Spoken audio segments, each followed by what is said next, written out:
সেদিন বুঝবি তোর জন্য কি কি করছিলাম। দেখো আব্বা, তুমি আমার এইসব ইমোশনাল ব্ল্যাকমেল করবে না। তুই আমার কষ্টই বুঝিস না, শুধু টাকা টাকা করিস। তুই যদি কষ্ট বুঝতি তো একবারও টাকা চাইতি না। দেখো আব্বা, আমি তোমার এত ইমোশনাল কথা শুনতে চাই না। আমার টাকার প্রয়োজন, তুমি যেমনে হোক আমাকে টাকা ম্যানেজ করে দাও। এটাই আমার আফসোস, তোকে মানুষের মতো মানুষ করতে পারলাম না। একটা ফকিন্নির ঘরে আমি জন্মগ্রহণ করছি, টাকা চাইলে শুধু বলে টাকা নাই টাকা নাই, আর আমি গরু হয়েছি, তাতে তোমার সমস্যা? তোর যে চাল চলন, কয়েকদিন পরে আমার গাঁত তুই হাত তুলবি। দেখো, যেটা কখনো করি নাই তুমি সেটা কখনো বলবা না। আমি কি এটা করছি? তুই যেভাবে চোখ গরম করিস, মারতে পারেন কতক্ষণ? দেখো আব্বা, এত সকাল সকালে আমার এত কথা বলতে ভালো লাগে না।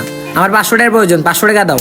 তুই তো টাকা চাস, বার থেকে একবার বের হয়ে দেখ। দেখো আব্বা, তার মানে তুমি বলতে যাচ্ছ আমি বাড়ি থেকে বের হয়ে যাই?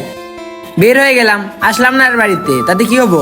যা বাইরের আবহাওয়া গুলা দেখি আয়। আচ্ছা ঠিক আছে, গেলাম, আর কখনো আমি এই বাড়িতে আসবো না।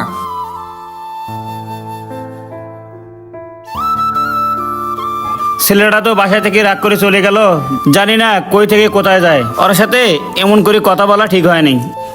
টাকা চাইলে শুধু আমার সাথে এরকম করে যে আমার কাছে কোনো টাকা নাই। কিরে, তোরে দেখি মনে হচ্ছে তোর মন খারাপ। আরে তুই আর বলিস না, আমি আমার আব্বার কাছ থেকে টাকা চাইছিলাম, মাত্র 500 টাকা চাইছি, শুধু বকত বকত করে।